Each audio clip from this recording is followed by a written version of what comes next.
guys, what's up and welcome to my safe space. And for today's video guys, samahan niyo ko dahil pupunta tayo sa Ngongping 360. Welcome to my community. Sobrang cute na mga bus dito sa Mongkok, parang old school.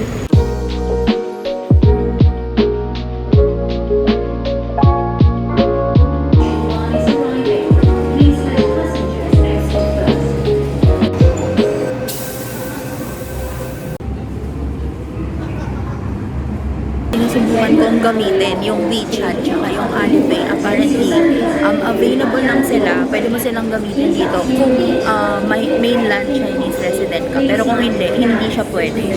So, pwede kayo mag-Gcash time na lang kayo sa WeChat and Alipay. Okay guys, so kung tawag dito, galing kayo ng red line, which is yung Chim Cham Shui, pati yung Mongkok, kasi usually yun naman yung mga common, diba, na tinutuluyan. Dito kayo sa may Liking bababa, red line ito, para mag-interchange sa may Tungchung line. So yung Tungchung line kasi, andun yung Ngongping 360, tapos meron ding line papunta ng Disney.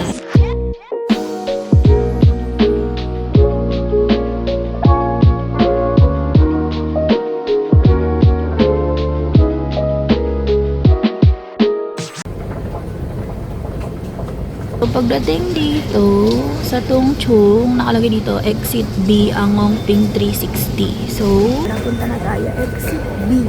Hanapin lang natin. And we're here sa may City Gate Outlet. Guys, andito na tayo ngayon sa may dulo ng line ng Tungchung. And andito ang City Gate Outlet. So, exit B ito. Tapos, dadaan tayo dito para sa mga isang Ngongping 360. Tapos gusto ko lang i-take note, kung pupunta kayo dito, parang iba yung hangin dito. Mas malamig compared dun sa area kung saan ako, like sa Mongkok. Mas malamig dito.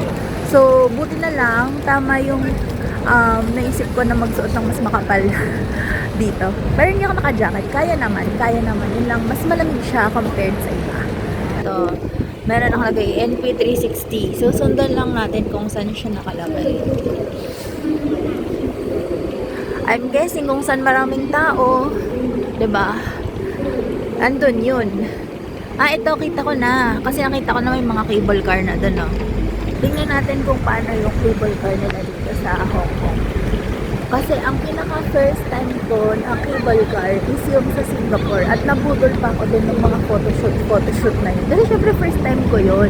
Saka first, hindi ko masabing international. Kasi yung first time ko sa iba. Pero yung talagang solo na multi-country na talagang for travel purposes, yun yung pinakauna ko ng Singapore. So, tignan natin kung anong experience ko dito sa Hong Kong.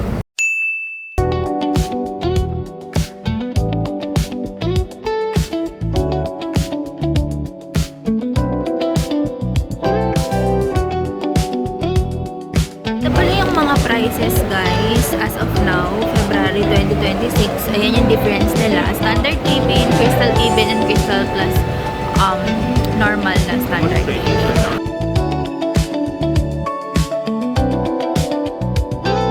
Apparently, mas mahaba pa lang ang standard. Mas konti pa lang ang pila ng Crystal cabin. Siguro kasi mas pricey siya. So, yun. Kala ko mas magiging mahaba yung sa Crystal. Pero, yun nga, mas mura yung standard, mas maraming pila ngayon dito.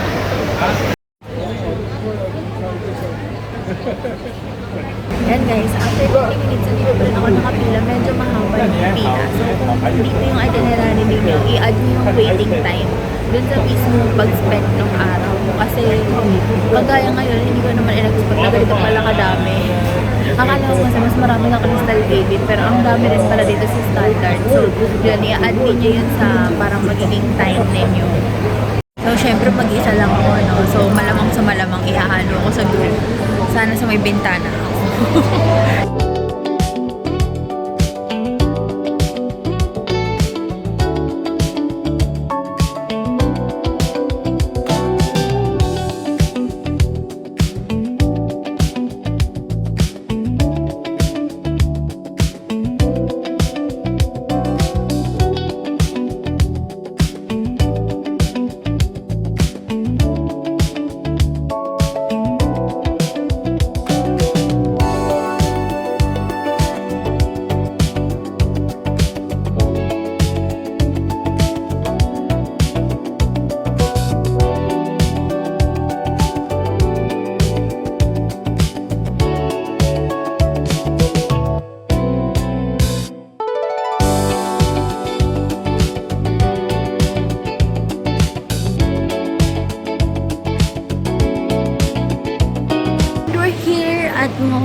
natatakot na naman ako.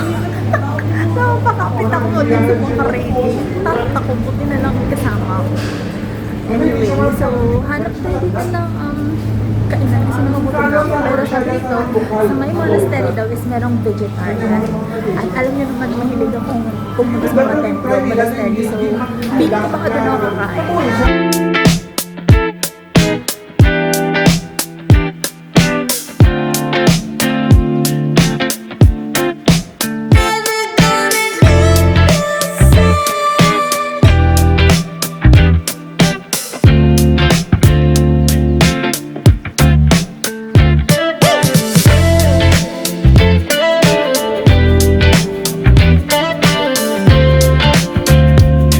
Welcome to Ngongping Village. Itong Hong Kong trip ko guys, hindi ako masyadong madaldal. Parang gusto ko lang i-absorb lahat. Or siguro kasi nalilito ko kasi ang daming tao. So parang oh my god, ang daming tao. Tapos yung mga feelings ko kasi parang super easy lang lahat. As in, dire-diretso lang lagi. Kaya parang wala namang maituturo. Tsaka wala naman akong mai-advise kasi sobrang smooth lang lahat. So yan, andito na tayo sa papasok sa may Giant Buddha.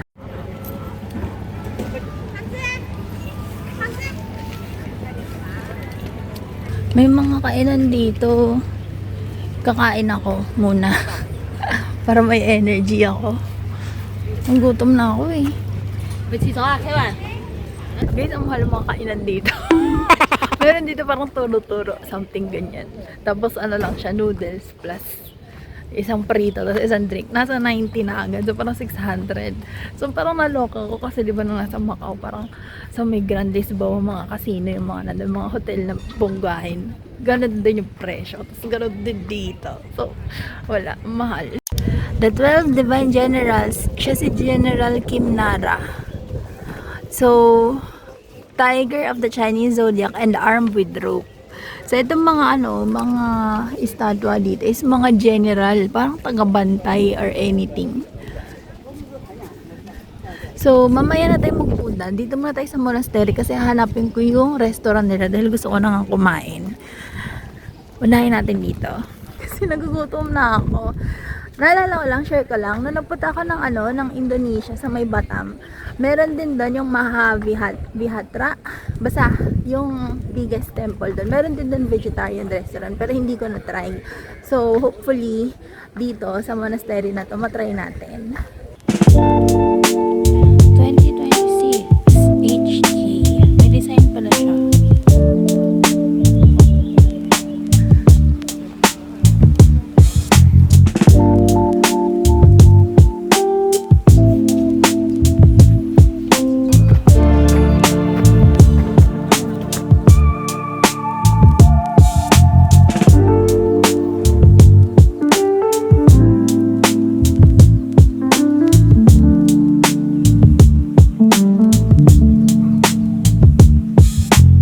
Ayan, kain na tayo guys. Vegetarian restaurant.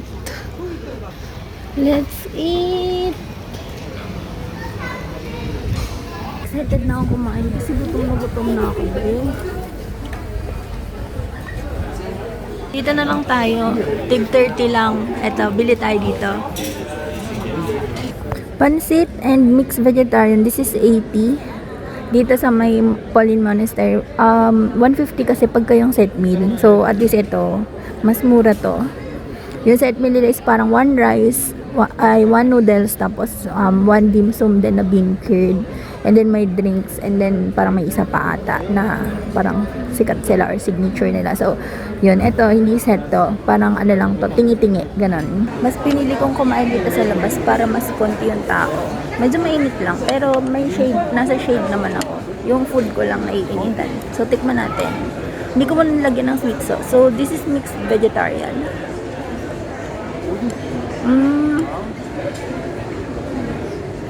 Ito sila kung isa tokwa. Na parang ito sweet and sour. Tapos ito, pansit. Masarap siya. Actually, malaki yung serving niya. Pwede kayo maghati. Kung dalawa kayo.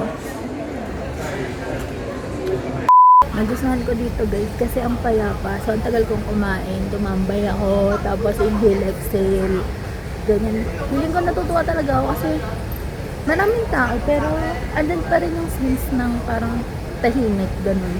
Kasi yung mga pinuntahan ko guys, yung sa cable car, yung sa Senado Square, as in parang na-overwhelm ako sa sobrang daming tao.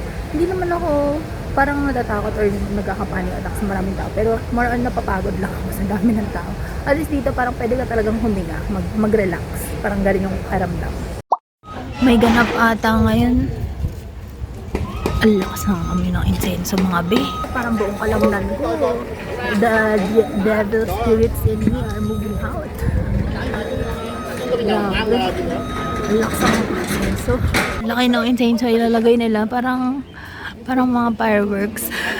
Kala ko fireworks. Okay guys, next stop natin is ang Big Buddha. And dito lang to sa tapat din ng Holin Monastery. So, let's go.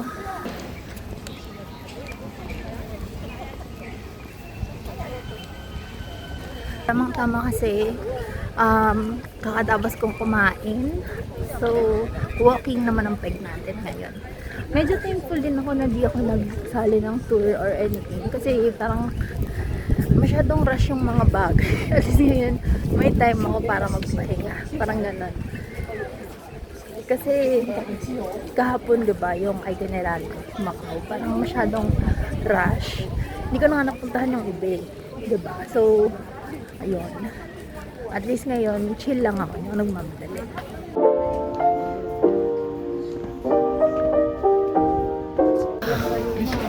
Ay. Naalala ko na naman, meron din similar. So, sa Bato Kings, ganito rin ang pega. Akin sa taas, sa may kuweba. Ito naman Big Buddha.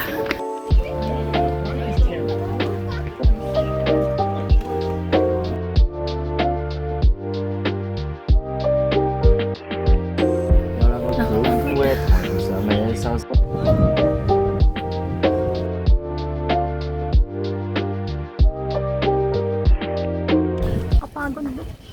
Dito muna ako. Hinga-hinga muna ako saglit. Ang sarap ng hangin. Wow. Dito na tayo sa tuktok. Wait lang. Welcome to Baguio. Charot. Tapos pagpunta mo dito, welcome to Tagaytay. Joke lang. Kapagod. Ang taas.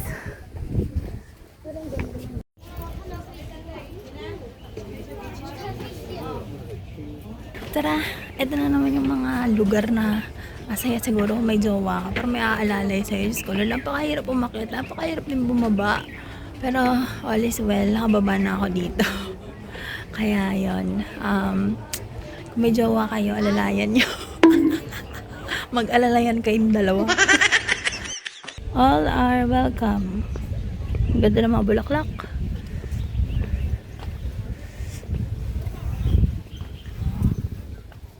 Para may pa-garden dito.